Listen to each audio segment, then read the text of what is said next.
Welcome back. Let's once again revisit SGX. It's trending towards the green. That's why I revisited it. Looks pleasant to see some bit of green. Straits Times also showing green, but it's a mixed bag as far as Asia is concerned. Well, with that, let's get some derivative strategies as well. Shubham Agarwal of QuantSap Advisory joins us. Good morning, Shubham. First, the indices. Are you trading them? Good morning, Lata. If you look at the indices first, I think Nifty has been consolidating for quite some time, and the consolidation seems mature for a fresh breakout. And looking at the derivative data, it seems more likely that the Nifty might be headed towards 11,400, because last week we spoke about a YPCR number which was not that negative. But now that has neutralized and the volatility index is quoting at the extreme lowest point. So I think that there's a good possibility of the volatility shooting up and the Nifty seeing some more downside from here.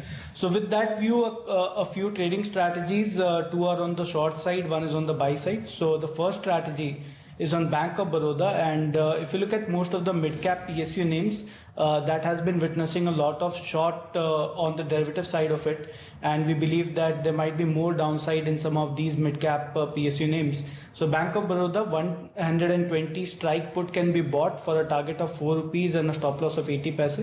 The second call is a short call on GAIL, and again if you look at this overall sector, that has been witnessing a lot of shorts. And after the continuation pattern, yesterday we saw a breakdown happening on GAIL, which can see some more acceleration. So 145 strike put option can be bought for a target of 5 rupees with a stop loss at 1. And lastly, one bullish strategy, which is on TCS, because if you see TCS has rebounded from its channel support, and most of the IT names have shown some kind of a rebound, but the top pick from the IT space remains TCS. So a safe strategy, bull call spread can be initiated where the risk will be very limited. So the strategy will be to buy a 2140 call option and sell a 2200 call option to bring down the cost. The net spread is 19 rupees. We're looking for a target of 35 and a stop loss of 10 rupees. Okay, Shubham, thanks a lot for all those trading ideas. Prakash Diwan is with us in our studios. Prakash, hi, good morning. Thoughts first on Ashok Leyland, fresh, of course, negative news now, but you think all of this is now in the price? Do you want to buy it in this zone or would you wait? So, interestingly, this is something which they initiated in June itself, and it was very evident that there would be more of these kind of events happening. And interestingly, if you hear the SAM commentary, now everything is kind of seeming like it's going to be dependent on the festive season. Of course, for Ashok Leyland, you have certain other triggers as well, which is the introduction of the BS6, which by 2020 will, because of that 2020 deadline, April 1st, it will lead to a little bit of pre-ordering as well. I think Ashok Leyland has already, the price has already kind of captured much more of this slowdown. But the buying level or timing, Anuj, would be probably when you see another couple of bad monthly sales numbers, and that could probably go on till the monsoon effect completely starts kicking off. It's like cement. Cement is going to see a leaner sales number, but that's the bottoming out because we know it's cyclical. So I think autos will start getting interesting, especially the likes of M&M, Ashok Leyland. But I would want to see the end of July numbers, maybe even August. But that's coming close to a level where you could start nibbling in. Okay. Well, the technical guys were telling us that there is a 80 rupee as a support level. So yeah, that's just a trading strategy which we were discussing. Okay, we'll come back to you with more questions. But for the moment, we have a management. A Kotak Securities report indicates that Magma Fincorp's president and CEO Kaushik Banerjee stepped down from his executive role. Sanjay Chamria, the vice chairman managing director, Magma Fincorp, joins us on the phone line. Mr. Chamria, thank you very much for joining us. First of all, is this true? And if it is, why did Mr. Kaushik Banerjee step down?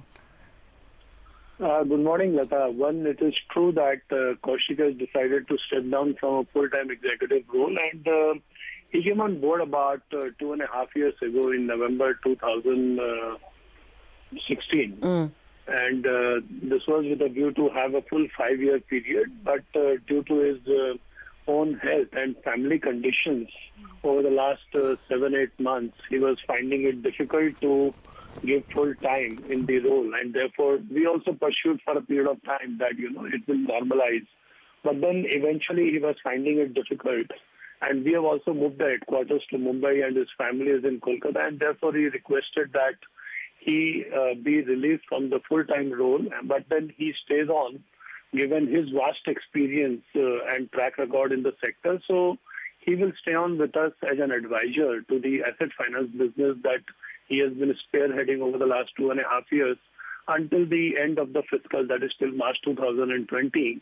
And beyond that, we will take a call based on mutual agreement. So any plan on who will be replacing him once he steps down completely?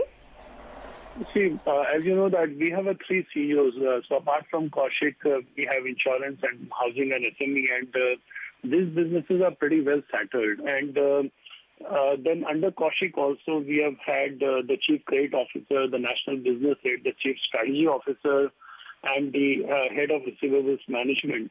So the entire team in place, and the strategy of portfolio first, and then bringing in that culture, and then building up the business, which he has put in motion, that continues as usual, and there is no change in the strategy. And this team will look after, and my bandwidth now being freed up with the other businesses being well set in the CEOs and firmly in place, I will continue to now guide and supervise this team.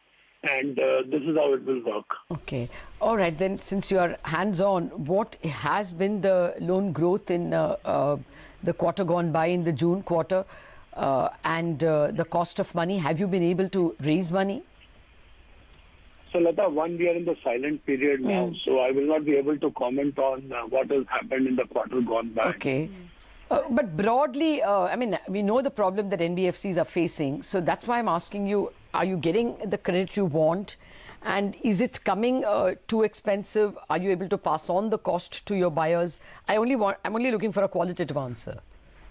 So this is something, if you recollect, I think 2 weeks ago also I had a call with you, and in which I had shared with you that there is a trust deficit between the banking system and the NBFC sector, and this has resulted in the slowdown of funds availability to the companies at large. And this obviously would result in the slowdown, and which is evident in the primary sale of automobiles across classes, including tractors, going down on a YOY basis. And second, the cost of funds has definitely gone up because when funds are difficult to come by, and for banks also it's a good opportunity that they feel that if there is a demand for money, then what the supply is, then obviously they will tighten up. Now in the budget on 5th of July, there have been 2 announcements made on the same day within 2 hours of each other, wherein the finance minister announced, providing a partial guarantee for about 1 lakh crore worth of securitization program by the PSU banks. At another level, within a couple of hours, RBI also came up with a guideline which kind of supported that announcement in the budget, which is 1,34,000 crores worth of high quality assets out of the total deposits of the banking system being eligible if they were being lent to the NBFCs. So the way I look at it, that both the regulator and the government acting hand in hand to sort of provide confidence to the sector. Yeah, but has it made a difference? Has it made a difference? So now at least what we are hearing, so we have been obviously, like everyone else, been in touch with a lot of banks, and they have said that yes, we have also read the announcement, and we are now waiting for the instructions from the head office. And when we have reached out to the head office of these multiple banks, what they are saying that we are now awaiting a further detailed circular. And again, if you recollect, last week again the finance minister said that while the budget approval will take time, but so far as this particular announcement is concerned, in a week or 10 days time, they are planning to come out with the more detailed guideline as to Mr. Chamria, sure, got that. Just before we let you go, 30% of your loan book comes from the commercial vehicle space as well as utility vehicles and cars. And we've seen a lot of these makers shut down production over the last 2 or 3 months. Do you see a risk of higher delinquencies, higher defaults from many of these, from this segment as a whole? So as of now, I haven't seen any alarming trend. But if this is the kind of thing which continues for another 1 or 2 quarters, then obviously the slowdown in the sale is symptomatic of a lesser demand. And lesser demand is symptomatic of lesser capacity utilization by the existing owners of the vehicles and the equipment. So that means their cash flows would get tightened. And if that happens, then obviously it will result in a higher delinquency. So in my view, the clear trends will emerge from October, because July, August and September anyway, in the rainy season, during which the deployment is lower than the other quarters. Okay, we'll leave it at that, Mr. Chamria, and touch base with you when you are out of silent period, that is on the day of your numbers. Thanks a lot for joining us. So expecting some credit loosening as the budget steps take shape. We take a break. We are coming back with the pre-opening rates, and we will discuss many more stocks with Prakash Deva.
Brought to you by car बेचनी हो तो